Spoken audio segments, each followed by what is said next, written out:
and they will go in depth into those particular issues and those matters. And after all of these speakers, we will have questions from you, members of the media, and the questions that we have online. So without further ado, we welcome to begin Mr. Dominic Romaine, the Honorable Dominic Romaine, Member of Parliament for Malabar Mausika, to address some pressing matters.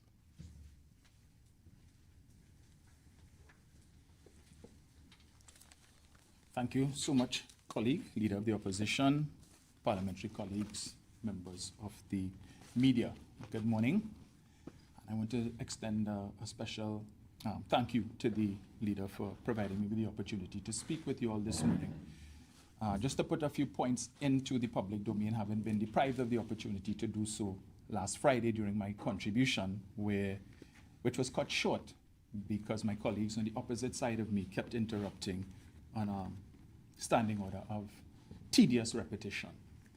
And this morning I will be treating with a few issues as it pertains to the fines, the draconian fines that have been implemented by this government under the cover of darkness on Christmas Day. And I want to start with a quote.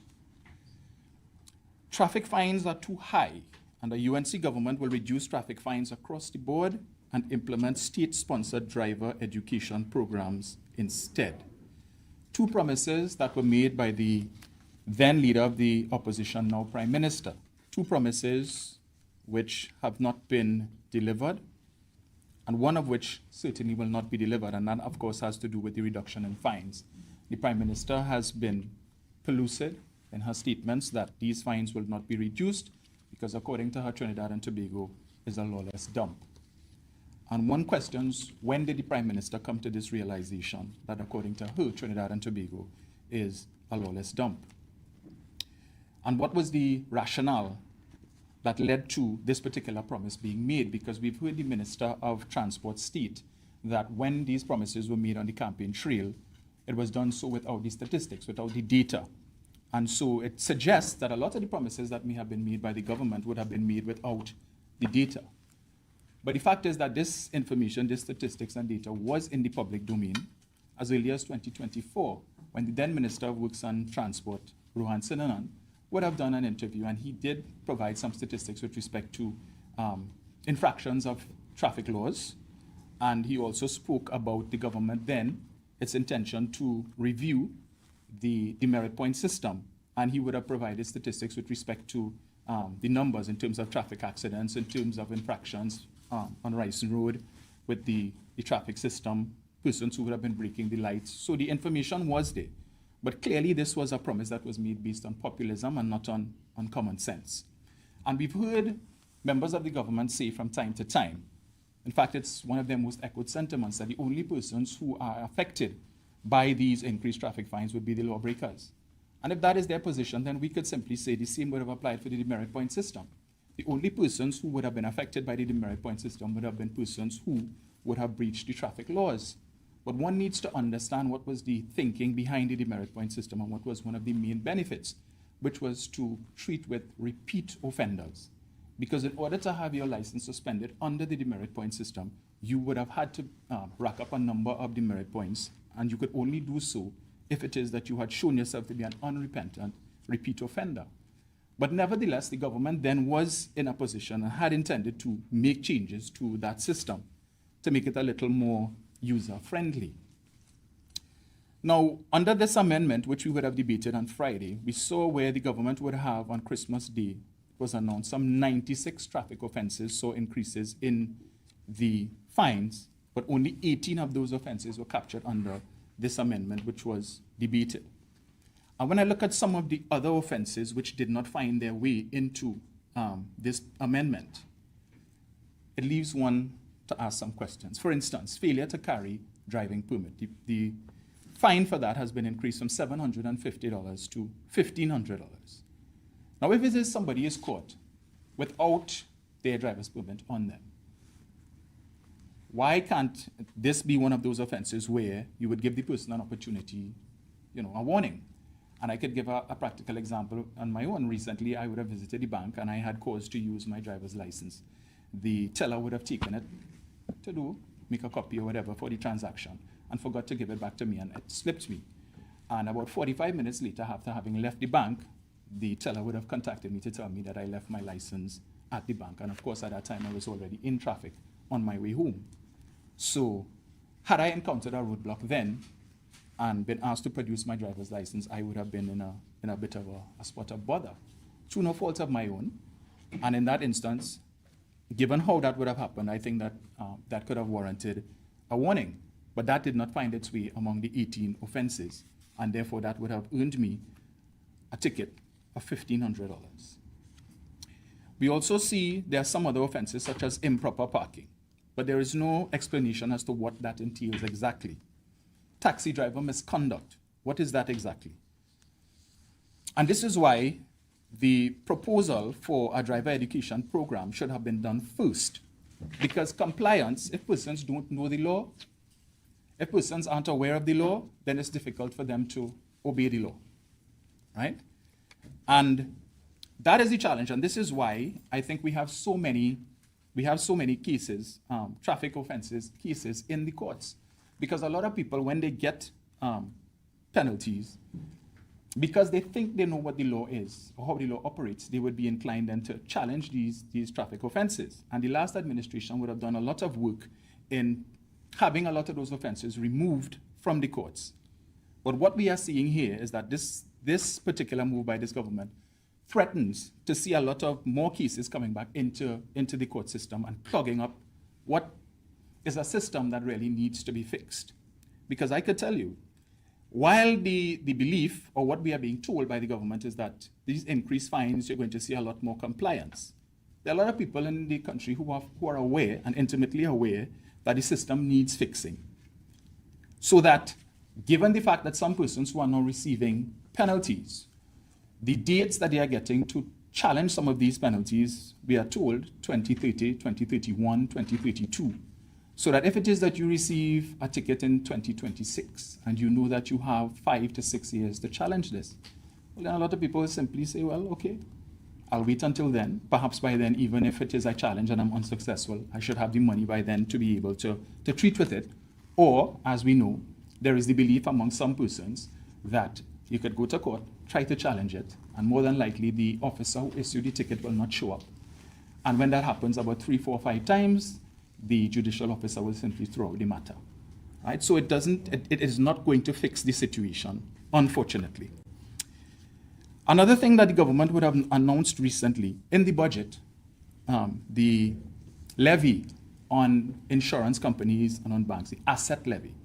And when I contributed to the budget debate, I indicated that conversations were being had in the insurance circles, that the numbers were being crunched and that the increases were coming.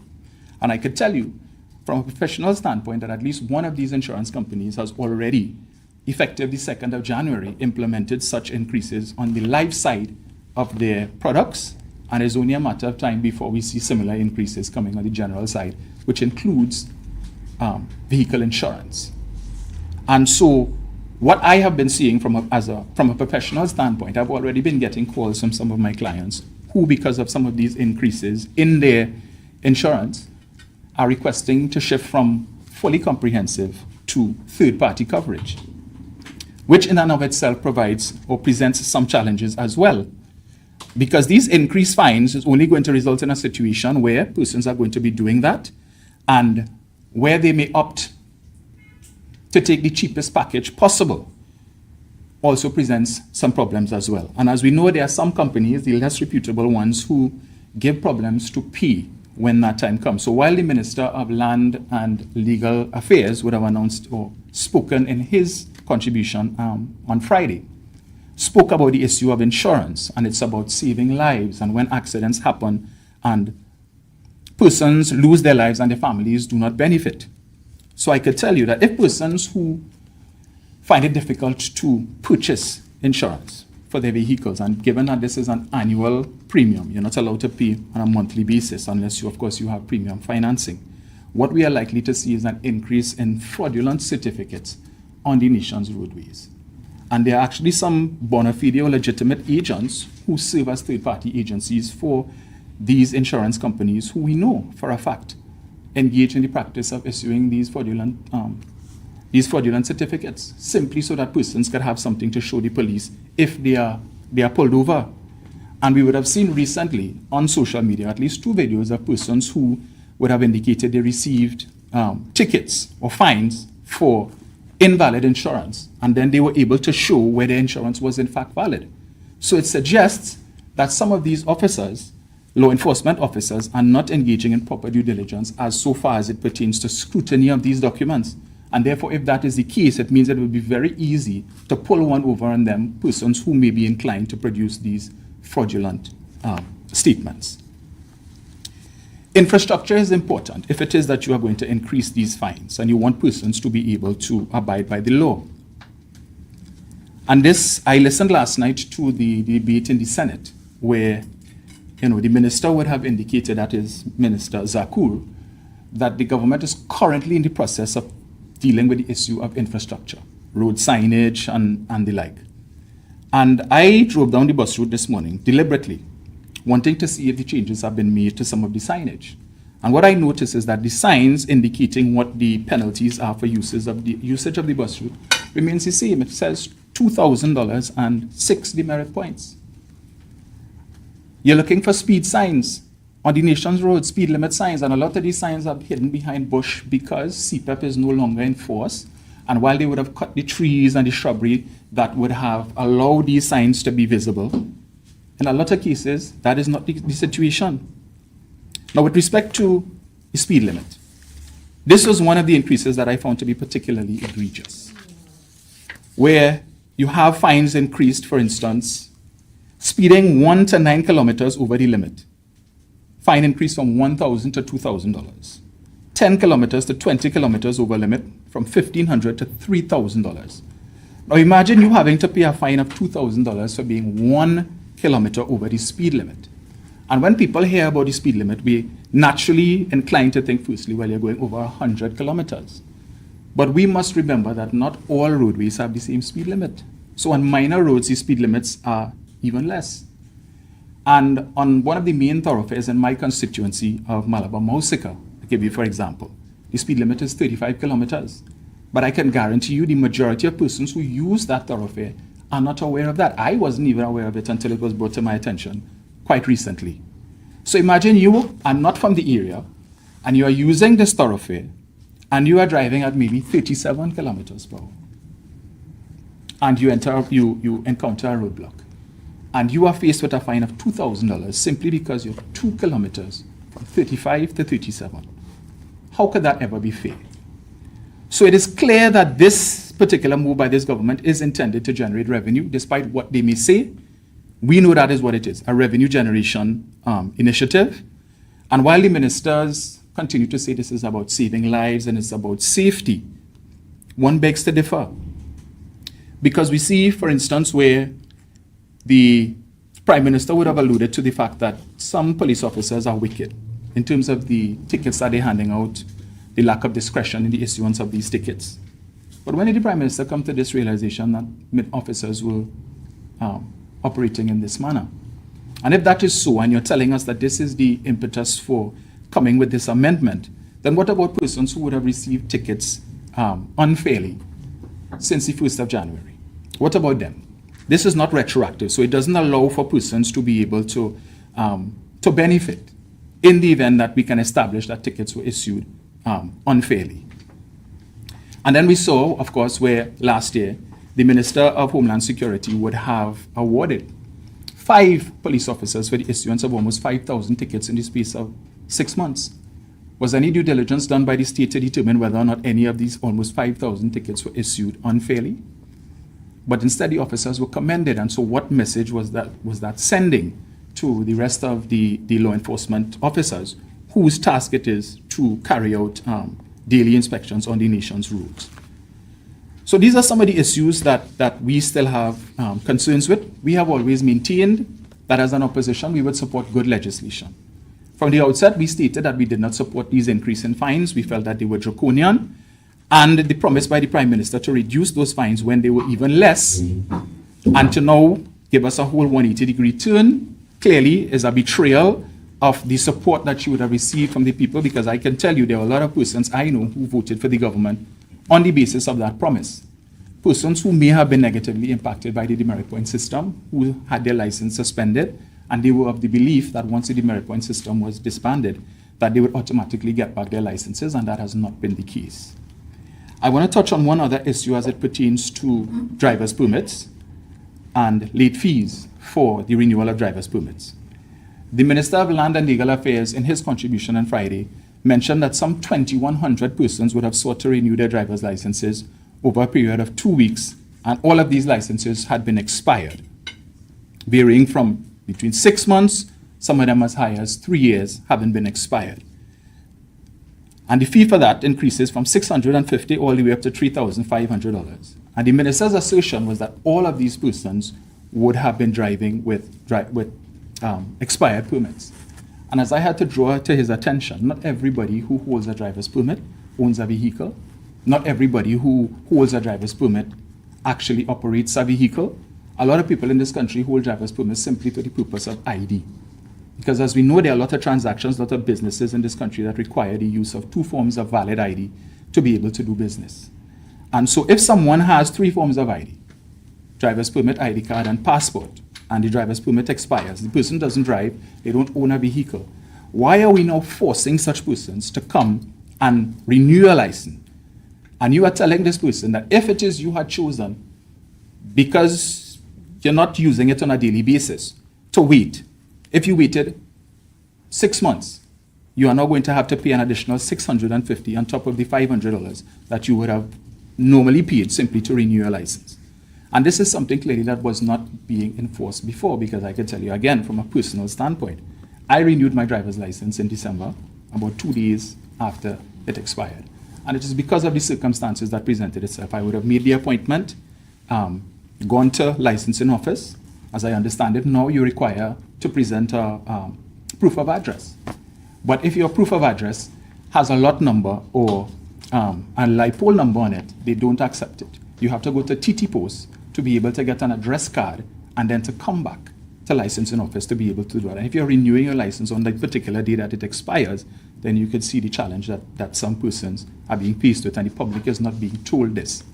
So there needs to be an education system in place to inform the persons, and I am of the view that what the government should have done from the outset was to have a grace period of probably about 3 months, let people know what the new fines are going to be, what the penalties are, and give them an opportunity to get their houses in order. And if after that 3 months they are still not in compliance, well then perhaps you might have been able to argue a case. But based on the way that this was done, we think that it is wholly unfair to the average citizen, many of whom are still struggling because of loss of employment, either from the government or because of government policy that has impacted negatively the country's economy, and we continue to see loss of jobs. And this is a government that campaigned on being a government for the people, caring for the people. But what was instructive last night in the Senate when the minister was, when they were in the committee stage, and there was one amendment that was proffered by an independent senator, Dr. Murray, I believe it was, requesting that some persons may have challenges paying for their fines at the time because they don't have waiting on salary. And perhaps we should increase the period from 3 to 7 days to 21 to 42 days. And the Attorney General's comment was, having spoken to the minister is not inclined to treat with or to take into consideration the exigencies of life. So if you don't have the money, the minister doesn't care about that. That is not his business, that is not the government's business. Figure it out or pay the fine. And this is the government that says they care and that they love the people. That type of love the population does not need. And I thank you for the opportunity, ladies and gentlemen. Thank you very much, the Honorable Dominic Romaine, again highlighting promises made and promises broken by the government. One of the things the Honorable Member mentioned is infrastructure and the government not keeping that particular promise. Even in my own constituency of Diego Martin West, when you look at Western Main Road, there's a particular sinkhole that they put a piece of metal over, and it is quite unsatisfactory and causes a danger for all of the residents within the constituency. This particular infraction on the road, there was a promise to have this fixed by September 5th. Right now we are nearing the end of January and it has not yet been repaired. Again, promises made, promises broken by the government. We next welcome our leader, the Honorable Penelope Beckles Robinson, to address you.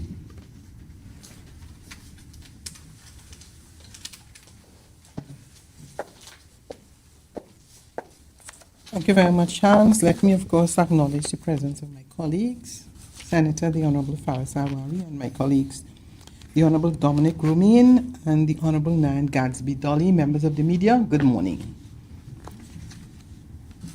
I'd like to address just a few matters, and I would like to start by dealing with the issue of the Prime Minister's comments as it relates to the independent senators and the President. And I want to make reference in particular to an article this morning in the Express. Headline, Bootlickers and Brown Nosers. Kamala doubles down in criticizing independence on the Zoso bill. Now, the fact is that we know that with technology, many persons all over the world could read this article long before now. And when you see this headline, I mean, you would ask yourself, who could a prime minister possibly be referring to? The president of our country and independent senators. Absolutely amazing. Reckless. And the Prime Minister went on to say that when a question was asked, arguing that they were not truly independent but appointed by a president who was a low-level PNM functionary. The Prime Minister went on to say these shameless president senators had no courage to contest any election to sit in that parliament. They are not there because of the will of the people. The entire country knows that these people were appointed because they are bootlickers and brown nosers. I want to ask you to just bear with me because it's important that I read specifically what the Prime Minister said as well. Their hypocritically pious behavior doesn't fool anyone. Not a single one of them has the courage to face the electorate. They just use the position to engage in self-promotion, self-congratulation as a stepping stone for personal business opportunities outside of the parliament. The Prime Minister goes on to say, it is obscene that these 9 people whose only special ability is bootlicking and self-promotion on the local cocktail and conference circuit, and who no one voted for, can decide on legislation brought to the parliament by a government who was voted for by the electorate. Now, simple, why is this important? The Prime Minister is a lawyer, the Prime Minister is a senior counsel. And you would ask yourself, why would a Prime Minister go down this road to be attacking the President and to be attacking independent senators? And we all understand that this is not an isolated incident. This government is government and governance by bullying. And the Honorable Prime Minister continues on each and every occasion that she finds herself in any kind of difficulty to threaten and bully people. Ask yourself, when were these statements made? These statements were originally made just before the bill, the Zoso bill, was going before the Senate. So it is literally to threaten the senators and pressure them into voting. If you, as a Prime Minister, there are many different ways that you can persuade, influence the independent senators. And it certainly ought not to be by bullying. Because if you have a policy and you have a piece of legislation that is good for the country, then you ought not to threaten people and to call them all kinds of names with the hope that they will be afraid of you and vote for the bill, because that is what the intention is. And on each and every occasion, we continue to see what I call governance by bullying. And if you recall, similar to the piece of legislation my colleague just spoke about, the Honorable Dominic Romaine, in relation to the traffic fines, if you behave yourself, I will do this and give you a couple of these. If you don't behave yourself, you may not get a visa. And to say to her own members of parliament about coughing down. And to say to members of the opposition about narco trafficking. Now you must ask yourself, why is this government continuously threatening and bullying persons? And let us go to what is happening today as it relates to the energy conference. But before I do that, I want to say to the public that it is very important for you to understand about the importance of the appointment of 9 senators. The Constitution says 9 shall be appointed by the President in his discretion from outstanding persons from economic or social or community organizations and other major fields of endeavor. Section 41 says a person shall be qualified to be a senator once you are 25 years and upwards. And further to that, I just want to make reference to an article written by Helen Drayton that speaks to the fact of being independent. They are independent insofar as no political whip controls them, and they do not represent political parties. And as a country, it is important for us to take time to understand exactly what the Prime Minister is doing. As an independent senator, no government, no opposition should engage in bullying of independent senators. They are there for a specific purpose. We have the benefit of their expertise. And I want to say to the Honorable Prime Minister to stop your bullying and use much more temperate language.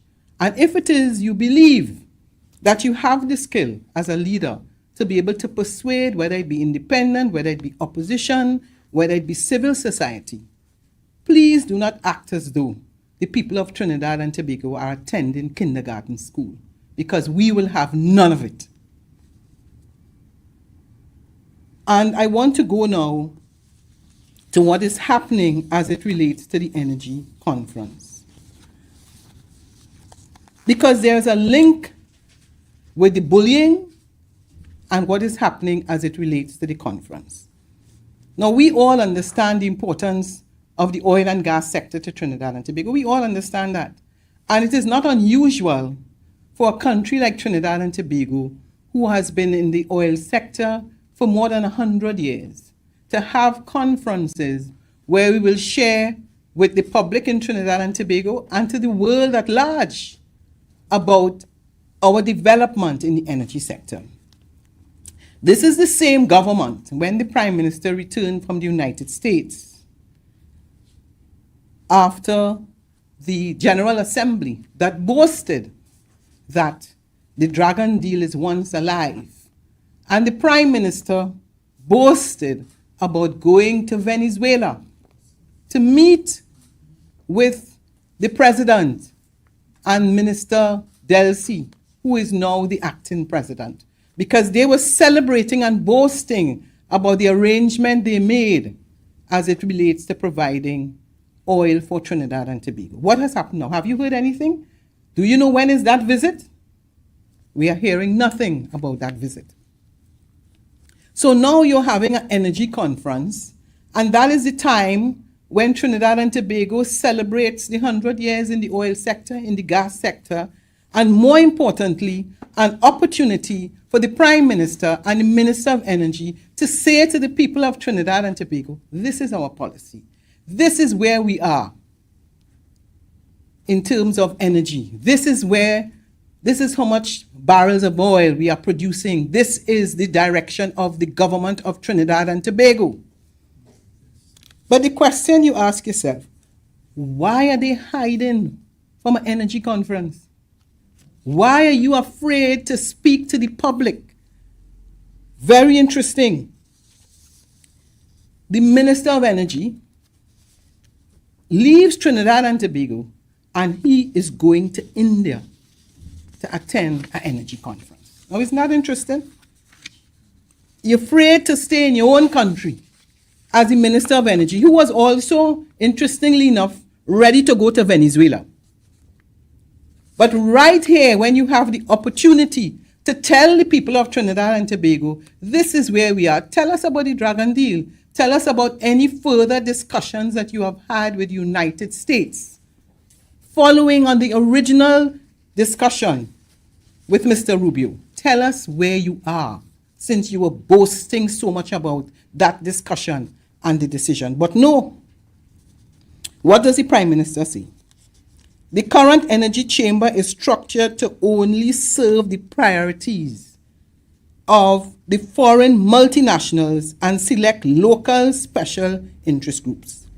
I do not believe that the current energy chamber represents and advocates for the best interests of our state-owned companies and our local business contractors.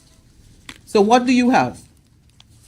If the Prime Minister cannot attend, normally the Minister of Energy or someone else, and the Minister of Planning is not attending.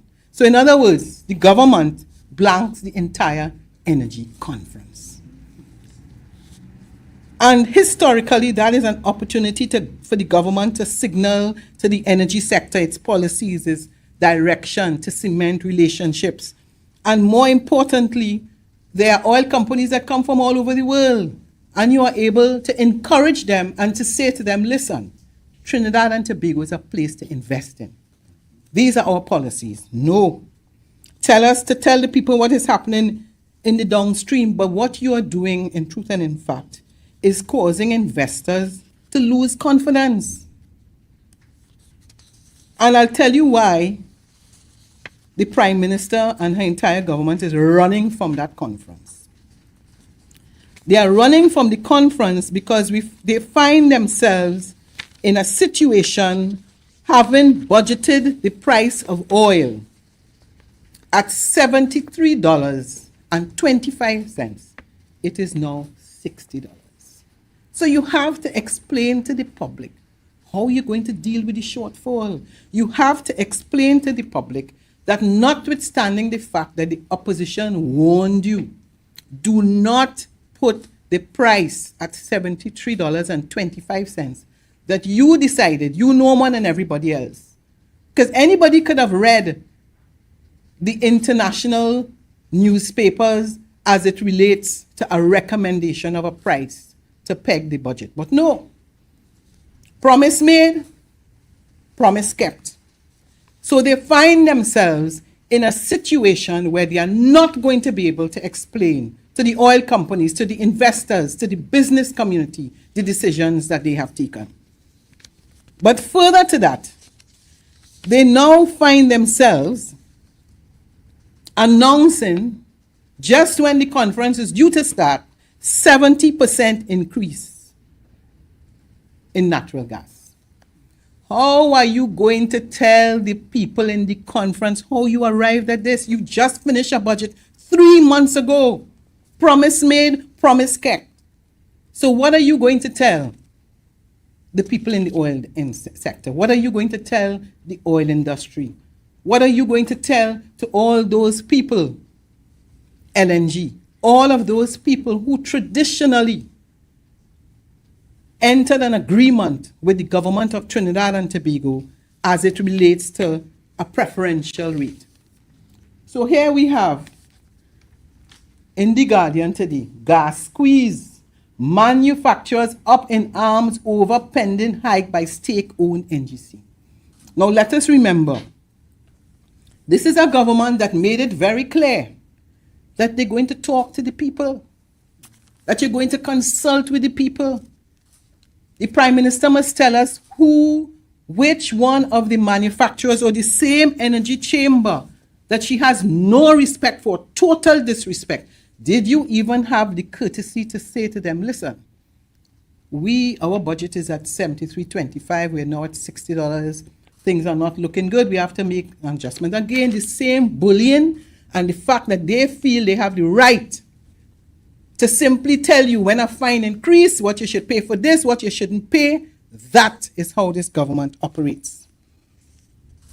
So we know that NGC, as I said, even increased the price of natural gas sold to its own subsidiary, Phoenix Gas Park Processors Limited by 38.66%, from 3.7 million BTU to 5.2 million. And you could continue to read this article, because we all understand what are the consequences of increasing by 70%. We must know that there's the issue of electricity. We can't pretend that that is not going to come up. And just as how you are asleep, getting up Christmas morning looking for a gift, and the gift that you got was the increase in fines. Wait patiently, because in the budget, they told you we're reducing regular gas by $1.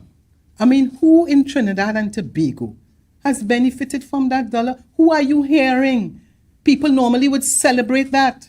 I mean, are they going to the grocery? I mean, do they understand the consequences of this 70% increase on electricity, and the fact that the manufacturers are going to pass on that increase to the consumers? That's what we have to remember. And as you go to the grocery, as you go to the market, people understand what this government is doing. They understand that they have misrepresented, that they have lied to the public, and that on each and every occasion, when they tell you, you win, you continue to lose every single day. That is what this government is about. So don't be surprised if the Prime Minister threatens the independent senators, if the Prime Minister refuses to go to the conference, because the Prime Minister also knows, like everything else, I mean, you go there and the press is waiting. And she has been running from the press continuously while we make ourselves available. And that is why they're coming up with all of these threatening and threatening and threatening. But the Prime Minister clearly fails to understand that at some point in time, the people of Trinidad and Tobago will say, enough is enough. And I'm saying to her that don't feel that because you have 26 seats that you could do to the people of Trinidad and Tobago as you feel. Because people are paying close attention, and many of them voted for you because you misled them into believing that you cared. You misled them into believing that they would have their jobs. But today, CPEP workers, every single one of them you fired. URP workers, every single one of them you fired. And we continue to see daily that this is a government that does not care.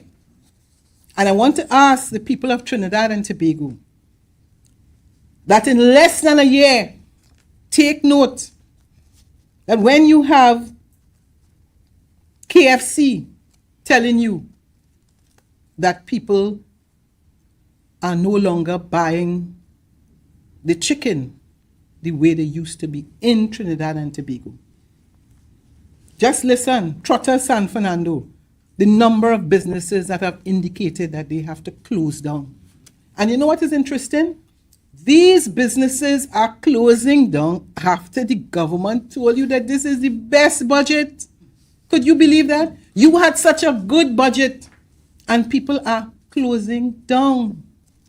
Movie Town Tobago, Nutrien, Proman, Woodside, the Bocas, RIK, Queen Street, Port of Spain, Home Stores, 2 branches, Standard Distributors.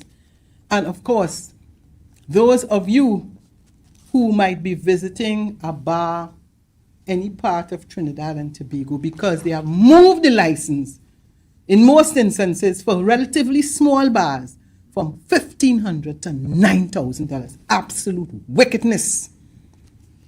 And this is the same government will have you believe that they care, that they are compassionate, and that they would not put measures in place to make your life difficult. The fact is, I spoke about going to the market and going to the grocery. But what about the people who have lost their jobs? They can't go to no grocery and they can't go to no market because they have no income. And there is nothing that they're putting in place to address the issue of the thousands of people that they have sent home. And they would have you believe in their manifesto they are going to create 50,000 jobs. But people, wake up. They really think Trinidadians stupid. You send home 50,000 and you create 50,000. What have you really created? Nothing. And the 50,000 you supposedly created, you would recall that some time ago they had a session where you could come for jobs and thousands of people. How many people got a job after that?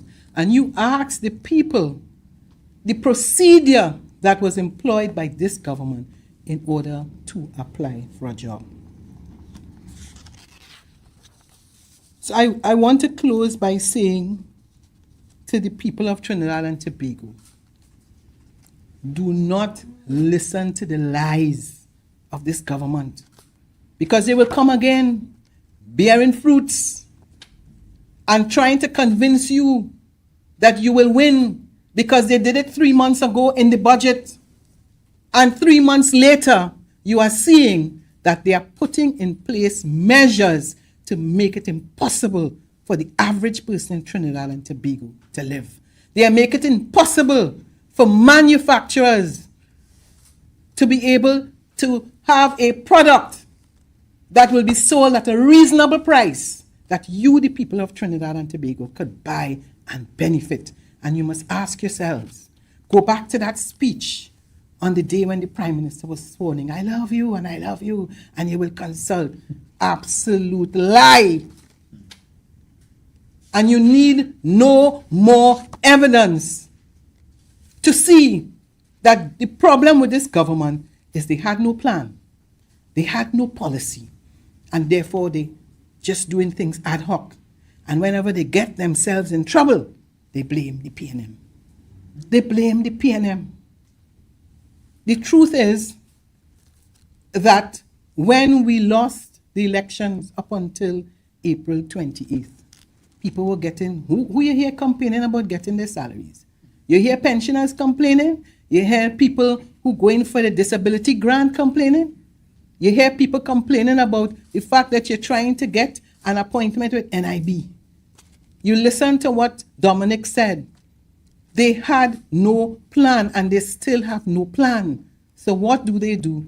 On every occasion, they blame the People's National Movement. I want to remind you that on the 26th of this month, the People's National Movement celebrates 70 years as a party. It matters not any area that I can raise, whether it's the health sector, whether it's the education sector, whether it's the energy sector, whether it's the infrastructure sector. We can demonstrate that the People's National Movement has had plans in place, and that we, when you talk Trinidad and Tobago, when you talk development, you talk about policies that were established by the People's National Movement. And as we prepare for government, I want to let you know that many of these foolish policies that this government has put in place, we will review. Because clearly, that traffic legislation needs to be reviewed. And many of the policies will be reviewed by us. And you will understand that when you get the opportunity next to decide who you would want to lead you, you would know that it will not be a party who would lie to you, who would mislead you, but at all times will share the truth with you. Thank you very much. Thank you very much, Leader, for highlighting the way the current government is attempting to erode governance structures while decimating the energy, the oil and gas industry, as well as our manufacturers and trade and industry for Trinidad and Tobago. The work and the damage that is being done by the current government is one that our leader is prepared to fix. Because indeed, the promises made and are broken continuously, it's going to be a hard job to rectify, and the People's National Movement, a party with a legacy of 70 years, we remain ready to lead. Up next, we welcome Member of Parliament for St. Anne's East, Dr. the Honourable Nian Gadsby-Dolly. Thank you very kindly. Good morning to our opposition leader, my colleagues, and the media who are here with us, and the viewing public. I'd like to raise a couple of issues very quickly dealing with the education sector in Trinidad and Tobago. First off, I'd like to congratulate the winners of the National School Panorama and also the Trinbago 19 and under competition, because this year we had 2 competitions involving our schools. And so I want to say huge congratulations to those who entered and the winners. I want to highlight something I think that is very important, and it hinges on what the leader spoke about in terms of consultation.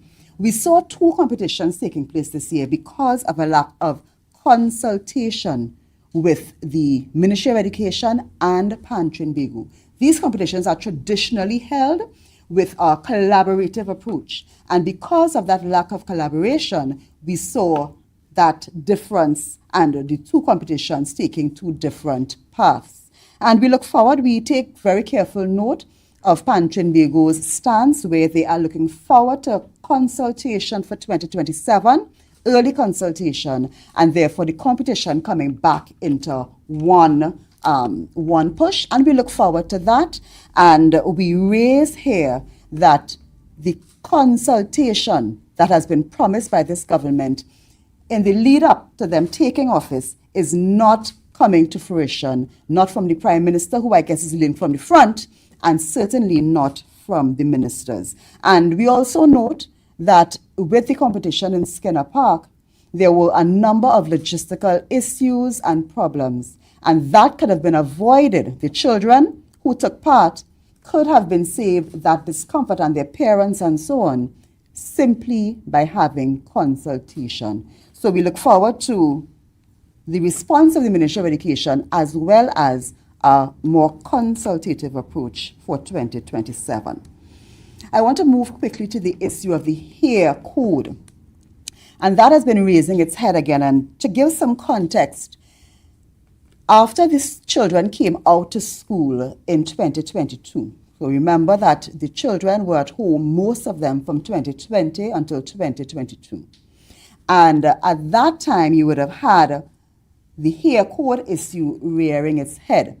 And what contributed a lot to that was the fact that young men grew out their hair during the COVID experience in a large number. And when they re-entered school, if you remember, the issue that arose in 2023 about hair had to do with young men and the style of their long hair at that time. At that time, there was no basic rule coming from the Ministry of Education regarding hair for boys especially. And so the ministry took the opportunity to consult not only with tutor and the NPTA, who I've seen are speaking out now, but also with the nominational boards as well as principals associations. So I want to remind the public that the education stakeholders go wider than tutor and NPTA. There's also denominational boards, there's also the principals associations at both the primary and secondary school levels. So the consultation to come up with the National Hair Code of 2023 involved all of these stakeholders. And there were some basic absolutes that were put in place. One, that boys could wear long hair. And that was not an absolute. I can tell you from my personal experience, my son was going to school at a school where long hair was not allowed. And when he went out to school in 2022, he went with his hair long, and we had to cut his hair. I was education minister at the time. I did not agree necessarily that boys should not wear long hair, but that was not the time to deal with that issue. And I myself conformed with the rules after discussion with the principal and cut my son's hair at that time. However, when the issue arose in 2023, that was a better time to deal with it, and therefore that consultation, again, the approach of the PNM, consultation, and we came up with the National Hair Code, which said that boys could wear long hair, which said that girls could wear braids and weaves to school, because that was something, again, that was differing across the education landscape. So with those absolutes laid out, principals and the nominational boards retained the authority to work within that framework to discuss what would be the individual styles and so that are more granular for their particular schools and school climates. They were encouraged to meet with their student body, their parents, to come up with what worked for every school. And so it was not an approach that was top-down. It was an approach that was collaborative and allowed schools to retain some of their individuality. So that is how that would have come about. So locks, twists, braids, weave allowed for both boys and girls in terms of the locks and the braids and so on for the boys. And that was the code that was developed. We notice now that another issue has arisen. Now, there is not enough information in the public domain to make a determination about that issue. There's a video circulating, there's a picture circulating, and then there's another video that came out with a student indicating that it was not only one particular race being affected. So it has raised the issue again, and I see tutor and NPTA calling for consultation with the Minister of Education. And from the PNM's point of view, any call for consultation is a call that should be heeded, and we look forward to seeing the approach of the minister, whether the top-down attitude of this is what it is going to be taken, or whether there's going to be consultation at this time with the wider body of education stakeholders. But as I mentioned that, let me just say that one of the main issues that have come up is discrimination against students with African hair textures or students of African descent. And I want to say that in 2023, the reason the hair code was brought in was to stop instances where there was discrimination. In some cases, if a student had an afro puff, that was seen as untidy, whereas a ponytail with a straighter hair texture was not seen as that. And these are things that had to be corrected, and that is why the code came into place. So we look forward to see what would be the approach of the Ministry of Education in 2026 to this very, very important issue, because the PNM says very clearly there should be no discrimination against any student on the basis of their hair texture, and any rules that are applied in a school should be applied to all. And therefore, if a school is circulating rules with pictures that denote what should not happen in a school, then those pictures should denote for all hair types, not just hair types that are African hair types, which would be the more textured hair types. With regards to scholarships 2025, the opposition notes that for both 2023 and 2024, where there were no delays in the examination schedule for CXC, the scholarship list was announced in December of 2023 and December of 2024. We are well into January of 2026, and there has been no discussion from the Ministry of Education about scholarships for 2025. And so we ask on behalf of many parents, what is happening with scholarships 2025? The Ministry of Education is very, very silent. As far as we know, the minister speaks to it very, very rarely. And is running, as I guess is the example set by his prime minister, always running from the media, never available to answer questions directly, putting out a press release here that is quite vague in many cases. So we ask directly for the minister to answer with authority, and position comes responsibility. And a part of your responsibility is accountability, not only to the media, but through the media to the people of Trinidad and Tobago. There are students, there are parents who are asking the question, what is happening with scholarships 2025? Also, we send out an SOS to the Minister of Education, what is happening with the laptop program. As of late last year, a number of laptops that were promised, 18,000, they were promised in August 2025, then in October 2025, and when we asked the question in November, we asked through the Parliament, only 2,500 laptops had been received up to December 2025, out of the 18,000 that were promised on the campaign trail and after that. And so we asked, what is the update? Because based on the answer given, there was supposed to be more laptops coming into the country in December, and we see students are asking, parents are asking, and we, the opposition, are asking, what is the update with those laptops? I have also been asked to raise the question of gate fees, which I understand has been a problem for some students attempting to register for semester 2 at the different tertiary institutions. And we raised this question asking for a clarification from the Ministry of Education. What is the situation with gate fee payments to institutions? Because that is blocking the attempts of some students to register and to continue their studies at our tertiary institutions. And the last thing, of course, I would like to mention is the lack of attention being paid to the salary increases for teachers and, of course, the back pay. These increases were agreed to as far back as April 2025.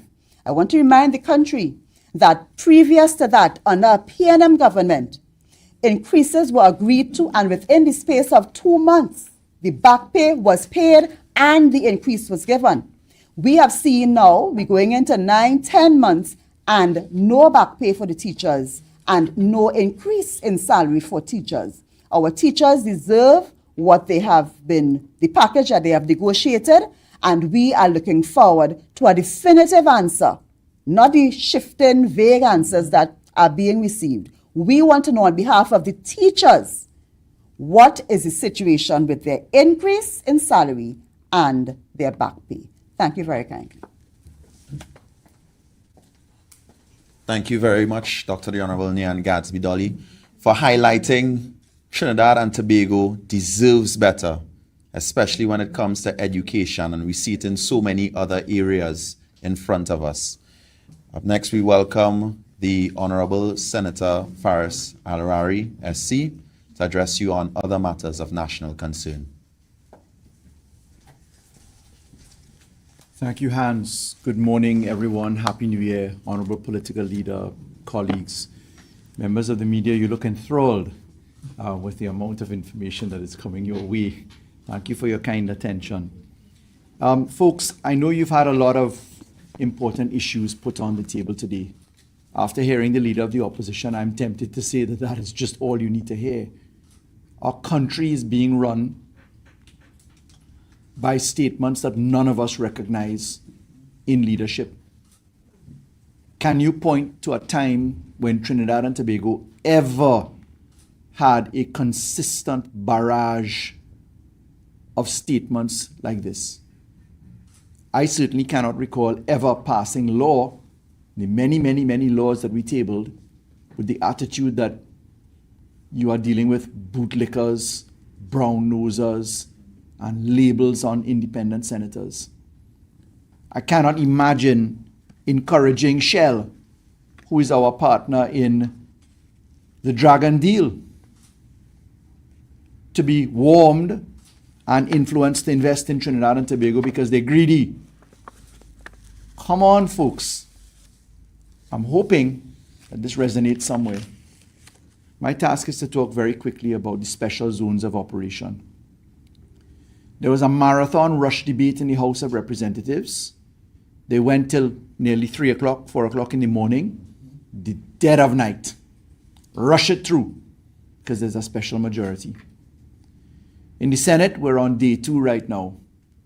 I noticed this fellow, Wayne Sturge, just literally rolled up into the Senate to give a contribution, to spend an hour on saying things as to why I should be viewed as irrelevant in my contribution yesterday. But if it was so irrelevant, why did you turn up?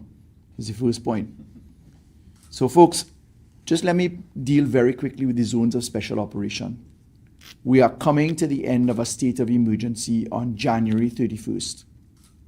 So far, we are told by the police and by the government that not a single person who is in detention is going to be charged. So far, as I understand it. Please correct me if I'm wrong. That means we have had a continuous state of emergency for nearly all of, say for a couple of months, for nearly all of 2025. Obviously, you're going to have a reduction in crime. But if the purpose of the criminal justice system is that you have thunder after lightning strikes, because you have to go to court, you can't just arbitrarily go and round up people and detain them and then after a year let them go.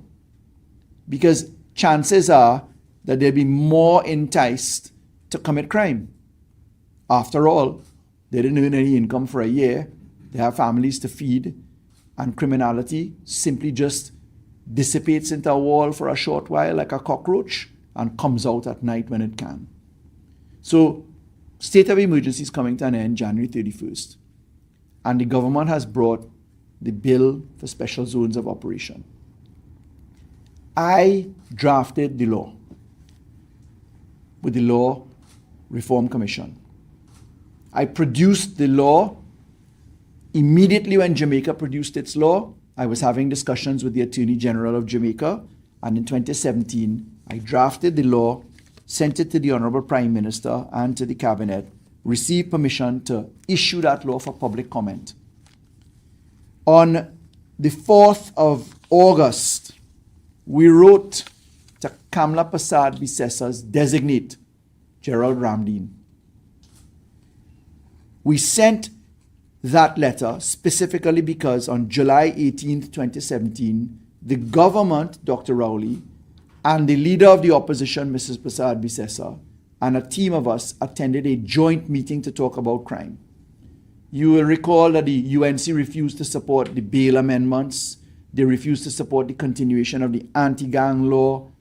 The same fellow, Mr. Sturge, who rolled up to the parliament today, he's the man that went to sue on the criminal justice reforms that we did. He sued on the criminal proceeding rules. They objected to the criminal division. They objected to the traffic court. They objected to the drug treatment court. They refused to support the amendments to FATCA. They refused to support the amendments to Global Forum. They refused to support the civil asset explain your wealth legislation. They were on a campaign of 10 years of no support. They sued on the amendments to the law that we made to manage COVID. They made a mockery of the government, and they said that I was talking absolute rubbish as Attorney General, that simple majority law could never stand up, and that the case of Surat was wrong, and that the case of Matthews and Nerves in the CCJ would prevail, and they lost, because they sued in the case of Suraj, and Suraj said you could pass law by simple majority if it is reasonably justified in a society like Trinidad, and it's something called proportionate. August 4th, 2017, we wrote and we pointed out to the leader of the opposition, here's the Jamaican law. There are some issues in it that look pretty good. Let's have a look. And we pointed out to them, listen to this paragraph. The Office of the Attorney General has drafted a bill reflective of the Jamaican law entitled Zones of Special Operation, etc., which requires both a 3/5 and a 2/3 special majority. We desire to obtain the views of stakeholders. We wrote to the Law Association, we wrote to all of the people in Trinidad and Tobago. Mrs. Prasad Bisesa refused to support the law. This law came from Jamaica. Jamaica previously had a law called the Crime Suppression Act 1974, where they gave the army certain powers of the police. In 1994, Jamaica repealed that law of 1974, taking away the powers of the army that looked like police powers. I want you to remember that in 2013, Prime Minister Kamla Prasad Bisesa came to Trinidad and Tobago and brought a bill which most people call the Soldier Police Bill. You remember that? There was a bill, an act to amend the Defence Act and the Police Complaints Authority Act. And what they did is they gave the police, in law, in the Defence Act, the powers and privileges of the Trinidad and Tobago Police Service. Because they said, Army will start to go and be police. That law failed in the Parliament because the independent bench in the Parliament with the opposition refused to support the law because it was unconstitutional. Because if you give soldiers police powers, then they also have to have the same protection that police enjoy. And the protection that the police enjoy is found in Chapter 9 of the Constitution. Chapter 9 of the Constitution sets out the fact that the police are supervised by, the second division is supervised by the Commissioner of Police, as you know. He has the power to discipline, manage, etc. But the Commissioner of Police is appointed by a service commission. The service commission is appointed by an independent process. And the Commissioner of Police and the Deputy Commissioner of Police, they are subject to discipline. They must report, etc. to the Police Service Commission. The reason that the Soldier Police Bill in 2013 failed was because, and is because, the Army is only subject to the Chief of Defense, the CDS, and the Defense Council. If you go to the Defense Act, Chapter 1401, you look at sections 5, 7, and 8, the Army is subject to the will of the Minister of National Security and the Defense Council. The Defense Council is the chairman, is the Minister of National Security. The Attorney General usually sits there. It's 2 cabinet members and the Permanent Secretary. And because of a very famous case called Endell Thomas, the Privy Council said, you cannot have a private army for a politician. In this special zones of operation law, the reason that we put a 3/5 majority and a 2/3 majority in the 2017 bill, which the UNC refused to support, is because of this. They create a joint force under a joint command. The joint command, CDS and Commissioner of Police, or their designates. The joint force, the police, and the Army. The bill says in clause 14, for instance, for the avoidance of doubt, this is subsection 2. Whenever a cordon is established or curfew is imposed under subsection 1, any member of a joint force for the purpose of enforcing such cordon or curfew exercise such powers as are vested in a constable. If you want to know what the powers vested in a constable are, you have to go to the Police Service Act. You go to Chapter 1501. You go to Section 43, 44, 45. There are privileges and immunities and duties and responsibilities of the police. So this law says that you're giving them the powers of the police. This law then allows a search without a warrant and an arrest without a warrant by the same joint force. That simply means you are giving the Army the powers of the police. And if you're giving the Army the powers of the police, what equivalent is there to the Police Service Commission in Chapter 9 of the Constitution? So you're telling the Army and the police, go and lock up people, lock down the area. We have no problem with that. Police operations do that all the time. Police could do that. But now you're telling the Army, you do it. But you're telling the Army members, you ain't getting immunities, you know. So when it goes wrong, and you're the Army man, you know what that's liability for? Trespass. Trespass of the person. Trespass of property. Because what immunity does an Army officer have in law? Exercising police power. And then the government says to us, trust me, the Prime Minister in Council, meaning the National Security Council, she will look after you. Because she have a team of real good people that will stand up to her. First man, Roger Alexander, Mr. Hot Air, blew in a bag. You ask him a question, he pull out a bag and blew it. Could barely string a sentence together. So he will protect you. Next man, Sean Sobers. Can't pull out a coherent sentence from him in a simple form at all. Simply. Next man you go trust, John Jeremy. Well, he's a man that has a significant amount of ability. I ain't putting him in that basket. Because he has pioneered a lot of very novel reforms that worked well. But he's the same man who the UNC beat like a snake for SORT. You all remember SORT? SAUTT. Man, they excoriated John Jeremy and Martin Joseph till kingdom come. SORT illegal. SORT can't work. Soldiers and police can't work. You all don't remember that? But he was right, John Jeremy. SORT could work because the police were exercising the powers, not the army. So, trust me, we have a National Security Council.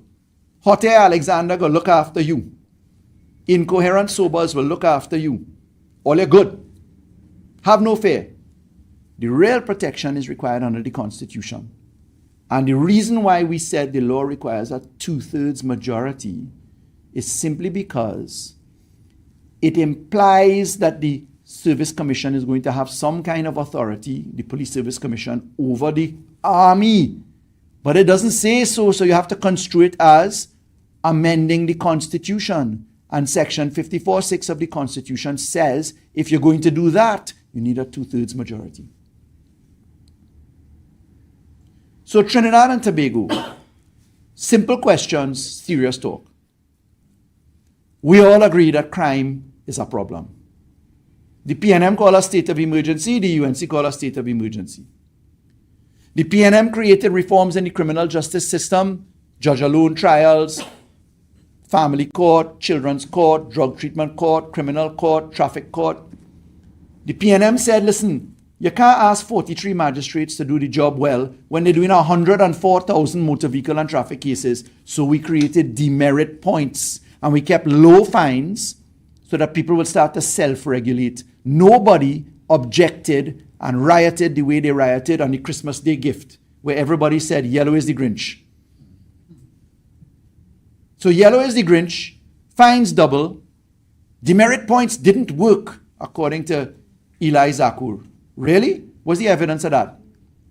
What I can tell you is that in digitizing the Motor Vehicle and Road Traffic Act, digitizing your license, being able to do things online shortly, having an electronic device, we took 104,000 motor vehicle and road traffic cases out of the courts to make room for crime of serious nature. They came with a bill that we drafted in 2017 without the 2/3 support required for constitutional passage. And they say to you, don't worry, Jamaica has a law just so. So if Jamaica could do it, we could do it too. Well, folks, Jamaica law is not Trinidad law. In Jamaica, I can tell you for a fact, the army does not engage in police powers, even though their law looks similar to this. They don't. Because they repealed the powers of army arrest in 1994. And in Jamaica, they have something called INDICOM. Have you heard of INDICOM? You know about our Police Complaints Authority, right? So in Jamaica, they have something called INDICOM. INDICOM is an act of Parliament which creates an independent commission of the Parliament in Jamaica. And that independent commission of Parliament is with specific responsibility. They are allowed to supervise the security forces of Jamaica. And listen to who the Joint Force and Security Forces are. The Joint Force and Security Forces that INDICOM supervises specifically includes the Jamaican Defense Force. The Jamaican Defense Force is subject to that supervision. I'd like you to please pull it, if you don't mind, members of the media. Fact check me. The Independent Commission of Investigation Act 2010 of Jamaica. You will see that concerned officers includes Jamaica Defense Force.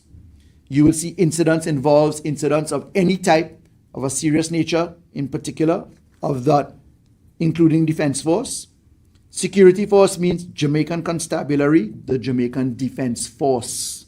Constabulary Force, Island Special. Rural Police, Parish Special Constables.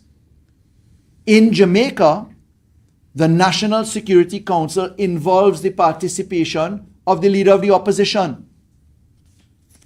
In Jamaica, the Indicom Act is supervised by independent people appointed, and guess who appoints them? The law says the opposition and the government will together appoint the committee who will do certain things. It specifies the leader of government business in the House, the leader of opposition business in the House, the leader of business in the government in the Senate, the leader of opposition business in the Senate. Jamaica has safeguards that we do not have here. Now, we are witnessing the UNC come forward with versions of P&M law that are dangerous. They came on the FATF compliance bill the other day, and they gave criminal and civil immunity to undercover operators in the Police, Anti-Terrorism, FIU, Mutual Assistance in Criminal Matters Act. I drafted that law. But when I drafted that law, I didn't just say criminal and civil immunity. I said, if you want to go undercover, go by a judge, get a warrant to go undercover, let the judge give you permission to go undercover, like you see in the movies where they rip up, maybe he's wearing a wire, he has a warrant from the federal police or the federal courts. We put safeguards to make sure that you can't just say hot air style, well, he undercover, so he have immunity. Because in Trinidad and Tobago, immunity from prosecution is only done by the DPP. So we brought a safeguard that said, if you want to go undercover, let's take you undercover. Let's put operatives in the gangs. Let us have the court know that they're undercover in sealed, careful proceedings. But there are safeguards so you don't entrap people. You don't commit crimes. Because remember, the warrant from the court was to go and commit a crime in a gang. Because gang activity is unlawful. So today in the special zones of operation, the army has powers where they need to be protected. I'm warning everybody in the Trinidad and Tobago Defense Force, don't look for backup, because when a claim comes against you for trespass, you don't have the immunities of the police. Don't look for hot air to be backing you up. Ask him a question, he pull out a bag and he say, well, I know about you. I didn't give you the instruction to go. So where is the balance in our society? If you came to Parliament and you dealt with police powers, you'd have a very different turn of events. So I've tried to be as simple as I can be on the law. Sometimes people regret that when you're simple, they say, you're not talking the law. I could stand up here and quote the law from now till kingdom come and get you lost in sections and constitution. I could stand up here and quote Lord Diplock for you in Endell Thomas and the Attorney General as to why Chapter 9 of the Constitution, then Chapter 8, was so critical to protect against private armies. But ladies and gentlemen, we in some seriously difficult places now. And this is not business as usual. This is not business as usual. I heard somebody in the Senate last night say, Senator Rawi said that there will be persecution. I warned people, as the leader of the opposition did, that there would be mass firings. I warned them. You in the media called out to me and said, what did you mean by that? The government is saying, so didn't you see it happen? The leader of the opposition made one of the most important contributions to the nation in warning about the attitude that we're portraying Trinidad as. Now, I think it is really for you to consider what we've said. Has the threat to the independent bench worked? We'll soon find out. Because I can tell you, I couldn't pass law that easily when I was Attorney General. It was chaos to try and pass a law. Simple majority, they went to court on everything. I remember saying, as I end, that Trinidad and Tobago had no absolute right to privacy, that it was a conditional right in the Constitution. I made a front page in the Express. Faris wrong. I said there's a conditional right to private life because Section 4 rights can be derogated from. It is the truth. But back then, the Express gave a front page story on that. Today, silence. Thank you, ladies and gentlemen.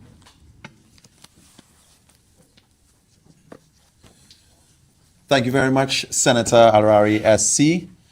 For the members of media present, we will actually have a microphone circulated and you can ask your questions. So at this point in time, we welcome members of the media to address different members of Parliament present.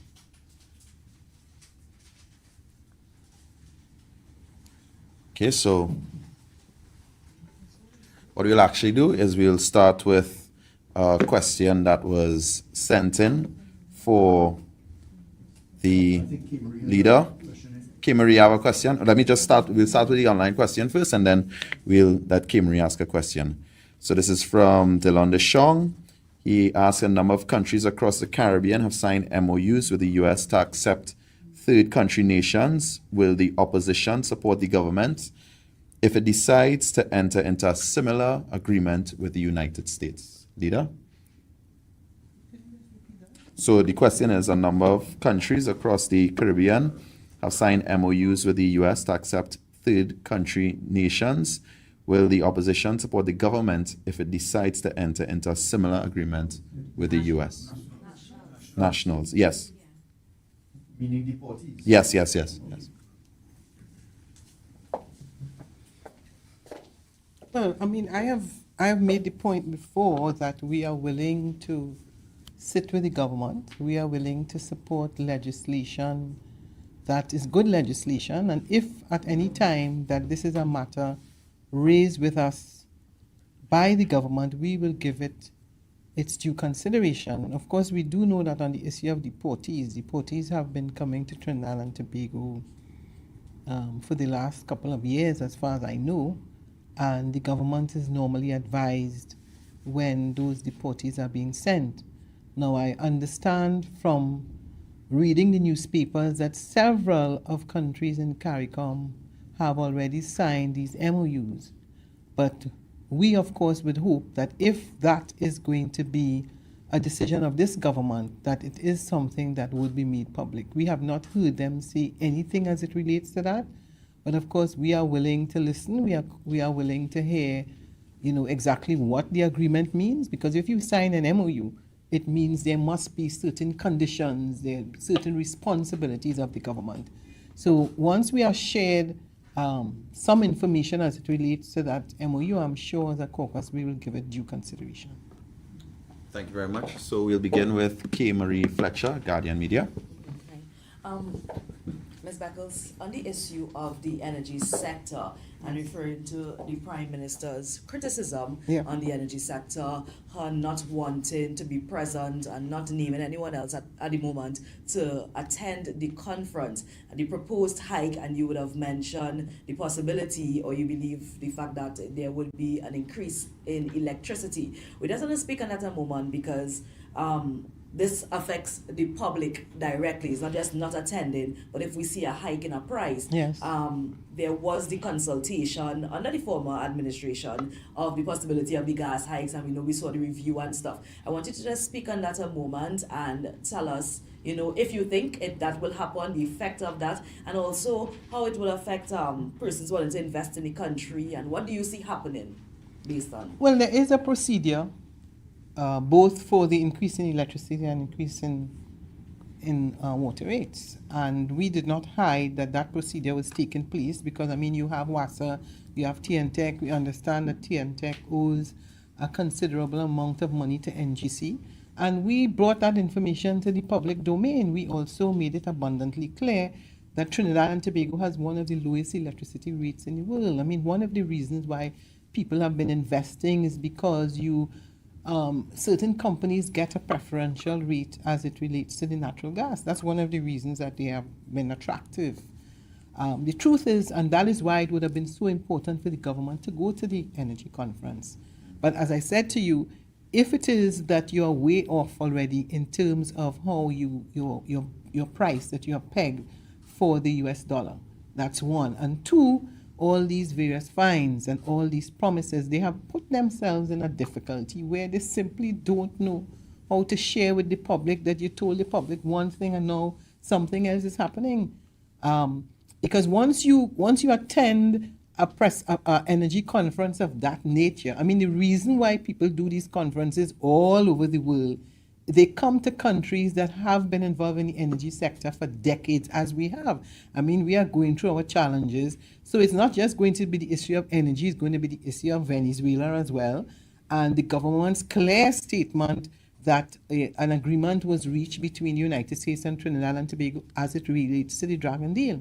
Now, it appears, of course, when you look at what has happened, you saw the President of the United States meeting with several oil companies, and we saw the information in terms of a lot of the oil companies being hesitant because of previous experiences with Venezuela, with the age-old equipment. We know that many years ago, Venezuela, it was some almost 3 million barrels a day, and it down to some like 500,000. So as a country that has been heavily dependent on the sector, on the energy sector, the government has to be able to tell us where you're going to get the shortfall. I mean, you have the Heritage and Stabilization Fund, for example, and they have not said to the country, after all of these months, whether or not they have drawn a single cent from that Heritage and Stabilization Fund. And we are calling on them to tell the public whether you have withdrawn any money from the Heritage and Stabilization Fund. Can I ask a question on the Sure. same topic before we move on? Good afternoon, everyone. Urvashi from TV6 News. Madam Opposition Leader, the current price, from my understanding, that purchasers from NGCP per MMBTU is $3. Yes. It has been on the international market on the incline from $3 for Yes. quite a while. Yes. This morning I checked it, Henry Hub, $4.71. It's highly subsidized. Yes. Should we as citizens really continue to pay for these companies to benefit from that subsidized price? I know the TTMA wrote on behalf of companies like Bermuda's, KISS, and Carib Glass Works. The concern suggested by Mr. Ramdeen of NGC was that we don't know if this subsidy trickles down to the public.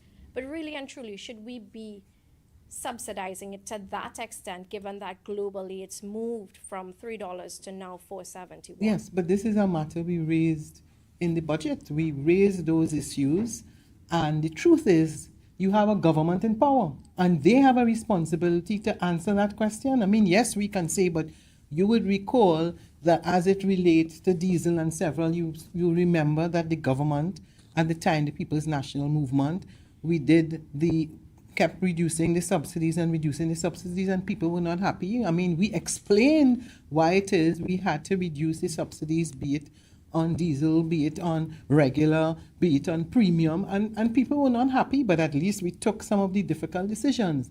The fact is that we understand that when you look at the information that is coming out publicly, government has to make a decision, and that is why it was so important to go to the conference. So if it is the chairman of the NGC says, look, this is what is happening, this is what is costing to produce, this is a heavy subsidy, then you go and you tell the public, this is the situation. I don't think so. When we, for example, indicated about the whole issue of the possibility of the increase in electricity rates, you have to tell, we told the country why. And I mean, we got a lot of licks for that. And a matter of fact, the government, the opposition at the time said, when they got in office, that would not be the case. But we understand that you cannot continue to subsidize everything. That has been our position, not just now.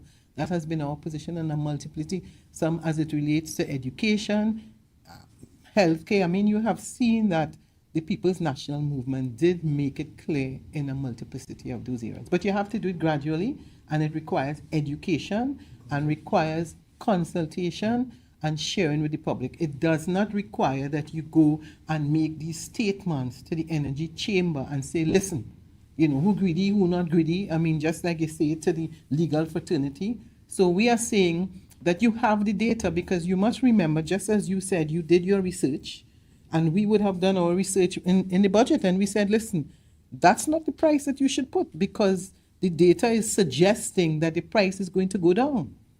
So would it be fair to say in that case that the opposition is not necessarily against the increase? Well, in the I mean, price? it's not a question of if we are against or for. We are saying that if you're in government, if you are in government, you have the responsibility to check the data when you are developing policy, because yes, we can take our position and said, if this is what the data says, this is what you should do. But at the same time, we are not in government. And that is why the responsibility of the government is not to just you're not supposed to wake up every morning and find, okay, the fine go up. You're not supposed to, as a landlord, get up and say there's a surcharge. You can't get up one morning, you're running a bar, and you increase it from $1,500 to $9,000. Because if you come into government, prior to coming to government, you have a manifesto. And if you have a manifesto, they cannot just simply tell us that the People's National Movement is responsible for the challenges that they face. You don't change the public servants, you have the same public servants working, whether it be in the Ministry of Education, whether in the Attorney General, whether in the central bank, they're there. You also have the Central Statistical Office, and you have the government itself. As you see now, Minister Tanku going to the United States for a month. So the truth is that you have access to the experts, whether it is in the local industry or whether it is in foreign, to give you the kind of information that allows you to make the decision. And that is why a process was designed as it relates to application for electricity rates and for water rates. In other words, a government can't get up one morning and say this, although, well, I mean, we've seen differently, this government clearly is getting up and saying you could do this and you could do that. But that is the procedure, because you want to say to the public that, listen, we have one of the cheapest electricity rates in the world. And we know that years ago, when we designed the natural gas, when we had train 1, train 2, we understood that based on the expertise and the price at the time, you could give that preferential rate because you encourage investors. I mean, a lot of countries in the world take a position. If I want to bring in investors, then you give them something preferential. And I mean, you lose somewhere and you gain, because then you have employment, you have spin-off effects, your country gets a reputation for certain things, which is what happened to Trinidad and Tobago. But you have the international benchmark, which you will get the data almost every day. And clearly, if you find yourself in a position where it's not being productive, there's a challenge. I mean, I don't need to tell the Prime Minister what to do. The Prime Minister knows what to do, because the Prime Minister is governing. She has the data. She has offered herself to lead, and she is responsible to make the decision. Just to take you back a bit, Opposition Leader, has the party yet caucused on the THA election? Where did the PNM go wrong? We do know well from data that the party had been sliding ground support, since the last local government election. Well, in truth and in fact, I gave at least about 3 interviews on this. We have met before last week, and we are going to meet again as a leadership. The truth is that, I was in Tobago myself, so I have a fairly, I wouldn't say in-depth knowledge, but, we lost in April, and this is now the month of January, so it is not as though you have a situation where you have been there for a year or years. Losing an election doesn't mean that's the end of it for the party. It doesn't mean that you feel that you're in such a bad situation that you're not going to recover. I mean, we had a scenario where we were there 12-0. We had a situation where we had a lone assemblyman, William Mackenzie, in Tobago for almost 3 terms. But then even if you look at Trinidad and Tobago, coming from 1986, 33-3, elections being called, 2516, 1912, 2381. So it's not a scenario where we have lost and we have not returned to government. I have said it since I have assumed the leadership of the party that there are things we need to do differently. I've made it clear about the importance of listening, and it's no different in Tobago. I mean, when people stay at home, as was the case, it is not as though, in terms of the votes, that the reduction was substantial. The turnout was, I think, a little over, I'm not sure, 56%. Okay, and in terms of the votes, we would have lost a few percentage.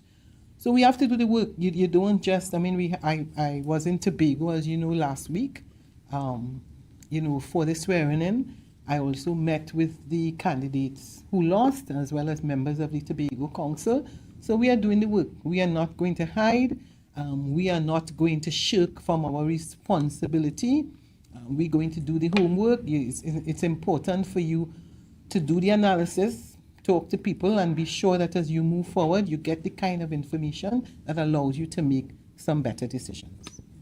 And now, following the results of the election, Mr. Dennis would have announced that he would be no longer in the position. Have you already selected, or are there persons in line already to now head the Tobago Council?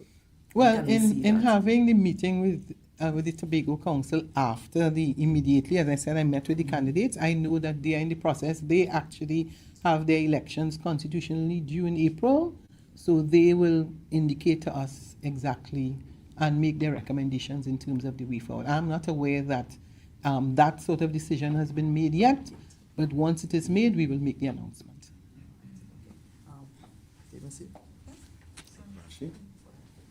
Okay, so opposition leader, as it relates to the Prime Minister, for a while, the Prime Minister's description of the independent bench, I'm not going to go into the details, but she did speak to the fact that independents are not, as per the Constitution, they do not subject themselves to the electorate, right? But how does it feel, when you look at the breakdown of the upper house, the Senate? You have 16 government members, 9 independents, 6 opposition. The opposition has subjected itself before the electorate. I know we're delving into constitutional reform, but the fact that independents, many of them we may not know until they occupy that particular seat, they have more in number and therefore in votes and able to influence legislation than the opposition. Well, let us recall, if you go back to the Wooding Commission, and if you go back to the debate in the Parliament about why it is you have 9 independent senators, it is to ensure that you have people that allows for a balance. And, the question is, as a country, the time may come when you may want to change that, because a lot of countries follow that particular divide, that particular structure, because they want to ensure that you have people who are independent to keep both the government and the opposition in check. So people may not like it, but that is something we debated in the Constitution, and that is something we agree to now. So we have been a Republican and we have been independent for a number of years. If you want to make that kind of change, then it requires that they go back to the public. You would recall, for example, that Mr. Patrick Manning had set up a particular committee that was revisiting whether we go in the direction, for example, of having a president. But there are a number of countries in the Caribbean that have a similar setup like ours, and other parts of the world.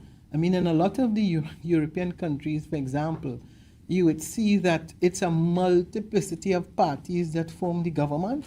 You have to take a decision literally behind doors, and then when you come with the decision, that is it. So I am saying that if the Prime Minister is of the view that if she's unhappy with the way in which the Constitution has established the Senate, because this is something that we have accepted as a people, then the Prime Minister needs to say so. And the Prime Minister could clearly say that her government is considering the review of how the Senate and the House meets. That is, but she's not saying that.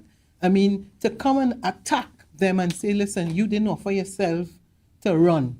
The truth is that you don't have to offer yourself to run because the Constitution is designed in such a way to give the president the discretion to select those persons. And it is not as though that does not happen only under the UNC or under the PNM. We have had several governments, we have several prime ministers, and from time to time, people will express concern as to whether or not they're independent. But if you believe, then you should make it abundantly clear, we in the United National Congress, we do not like the way the Senate works. We do not like the way the Senate is structured, but don't come and attack people who offer themselves, because we have had a lot of outstanding people that offer themselves as Senate.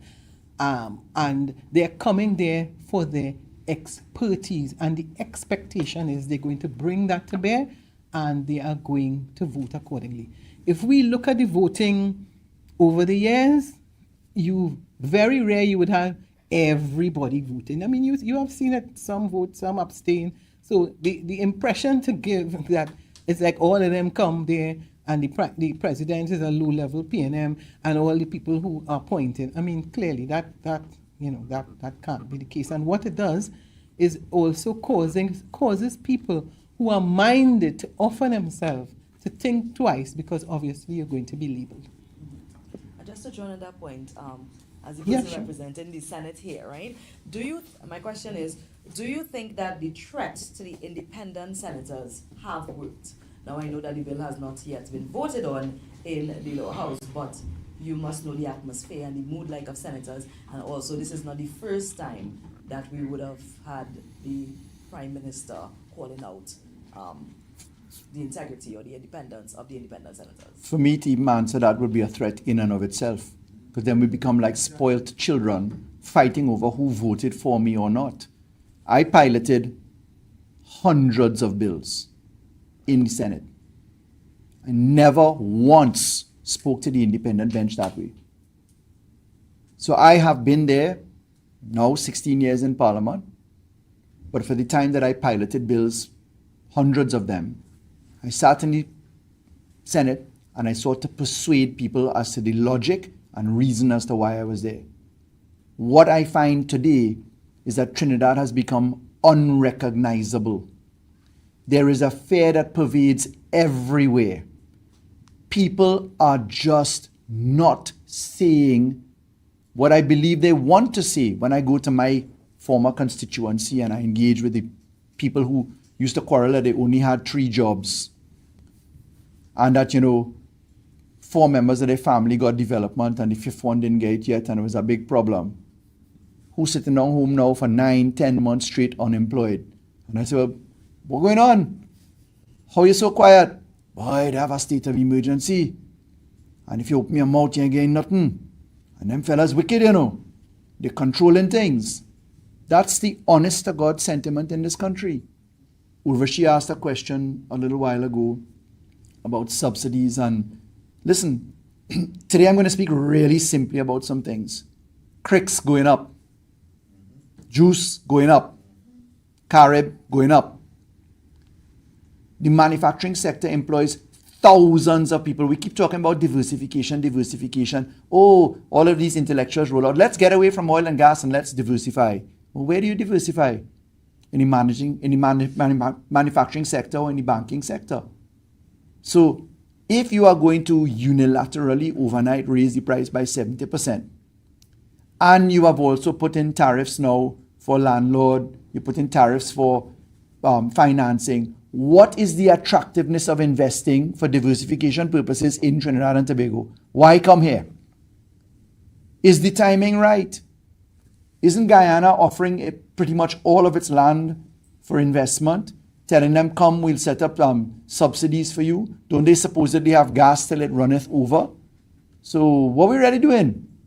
And how come nobody have nothing to say? That tells you the bullying point. There is a sense of pervading fear amongst the citizens of this country. And then if we were to answer that question on my view of how the independents would vote, that's putting us right down into the barrel of sniping. There is policy Our leader has asked us to stick to the facts. The country had a democratic exercise in coming up with the structure of the Senate. When Mrs. Prasad says nobody vote for them, who vote for Brian Big in the Senate? Who vote for Nakid? Who vote for Philip Alexander? Anil Roberts. Oh my God, Anil Roberts. A man with obsessions that never seem to cease. So, you see, you could start pelting stones anywhere, but then where does that reduce us? It reduces us to idiots. We come down to fighting over stupidity. We've just seen the closure of the Newsday, missing here today are Newsday reporters. You're seeing that there is a shrinking media presence. You're seeing that online is now, you don't know if something is AI or not, what is fake news or not, but their algorithms feed you and you're bombarded. So the messaging that is carried out now is important in voices like the independent senators. Whether you like them or not, you abide by the decisions that they come up with. And there you go. Before you leave, I'd just like to ask, you did mention that you did draft Zozo law previously, right? How does yours compare to what has been presented in Parliament? It's exactly the same in almost 99.99% of it, except it was tabled with a 2/3 majority because the act is deemed to construe to amend the Constitution. It must be construed as amending the Constitution. But importantly, it was drafted in 2017 before we came up with ADVERTISE, the Administration of Justice Preliminary Inquiries Act, where we had a whole system as to how you're going to treat with people who come before the court. So this law is archaic. It does not take care of all of the massive amendments we made in the criminal justice system. This one says, I'm going to lock you up for 36 hours, I'm going to lock you up for 72 hours, and you're going by a magistrate. Nowhere inside of there is it said where you're going to be charged. Because ADVERTISE says when you're charged, if it's a summary offense, go by the magistrate. If it's an indictable offense, go by the master. And here's your initial hearing and here's your date in court. This one only talks about how long you're getting locked up for. And if you well, Senator Rao, you ought to know better. The law speaks some BS. We want it straight. Is this a law to lock you up for 72 hours? Maybe longer. But when the army locks you up, who protecting the army in a malicious prosecution case? Where's the army's protection? So was that part, the right of arrest from TTDF officers, was that part of your draft as well? Yes, but the letter that we wrote and the bill that we drafted had a second schedule of constitutional protections. We said, look, let's start discussing the Jamaican law. It's going to affect the Constitution because they have no constitutional backing for the powers that the army will get. We had to figure that out. And that was meant to be in discussion with the opposition because only with their support will you get a 2/3 majority. And if you come up with that support, it's going to have an INDICOM, Jamaican type example, of how you're going to, you cannot just give the army the powers of the police if you don't have the protection of making sure if you are wronged by the police, that there's a right to your entitlement to protection. But if you have an army officer without the privileges of and immunities of the police, they are subject to trespass action. What are they going to do? Pay it from their own pocket? You see any indemnity by the state for the army? So this is not a small issue. It is a very large issue. You cannot give police powers to the army unless there are protections in place. That is the crux of the issue. Minister Imbert said something, Member Imbert, former Minister Imbert, call him Imbert, said that it is apartheid-like, this bill. And people looked around and said, well, why are you saying that? The truth is this, there are serious ramifications because where are you going to put the state of emergency? Now called a special zone. Where it happening? And if you come from San Fernando and you know the Marabella train line, let's say you're going down there to put a special zone. The Marabella train line borders residential homes of a high value. Literally, back to back. When you cross, what happens? Who's staying there? You see, a country is not a company. A country has societal ramifications that matter. When you implement a special zone of operation in a place that the vast number of people employed were previously URP, forestry, CPEP, and contract labor. You all don't know this. Every ministry has sent home hundreds of people, ended their contracts. You know about the 10,000 in CPEP, 11,000. You know about the 5,000 URP. You know about the 7,000 in forestry. You are not paying attention, but you'll get the data soon enough because they can't hide it, of the other thousands of people that have gone home. So you're going to create a special zone of operation on unemployed people in particular areas. What do you expect to happen? So just to be clear, that schedule that you referred to that you did have in your draft is not there in the current proposal. I couldn't find the final version of the bill that I had, but the bill I'll send you the bill as we sit here. And I can't find the schedule it was there, but I also have the letter that we wrote, which pointed out we need to talk about this. As the drafter of the law in 2017, the big concern was how do I protect the army from the lack of constitutional structure that they should have to protect them, because the army does not have a police service commission. The army has the Minister of National Security and the Defense Council, which is chaired by the Minister of National Security. That is a big problem. So how do you give immunities to the members of the Defense Force? You can't ask thousands of Defense Force people to put themselves out on the line with no protection. They have to be protected. Then you have the social ramifications. Look, the AG said last night, this bill is about intelligence, not about enforcement. So what you're really telling me is I'll drop a zone of special operation to go and fish for something. Didn't we fish for the last year? In the back-to-back state of emergencies. If you have no evidence to put a charge against anybody, what was that? What is the consequence of it from a criminal justice point of view? When you're making law, it is not just for mere effect, because in Jamaica, they determined that rolling states of emergency were unconstitutional. Because a state of emergency is a state of emergency. You cannot suspend rights because there are consequences. Do you trust Philip Alexander to look after your rights? Phil will fix it. If you catch Anil Roberts on a good day, do you trust him to protect your rights? Let's look at the personalities that we're talking about. And if you step away from that approach, you look to the pure theory of law, you have to have balances. Okay? So, members of the media, we want to thank you. This is where we wrap up our presser for today. I want to thank my colleagues as well as our leader for shedding light on these matters of national concern and interest as a party. 70 years, a 70-year legacy. We have the seasoned politicians with the experience and knowledge. We have the innovation and succession. The People's National Movement is continuously demonstrating that we are ready to lead. And we are waiting for the day that we are going to be back in government. We remind the members of the media and those online that on Monday we celebrate our 70th anniversary at the Queen's Hall. We look forward to seeing you there. 6 p.m. We look forward to seeing you there. Members of the media and those online, once again, we thank you and have a great day.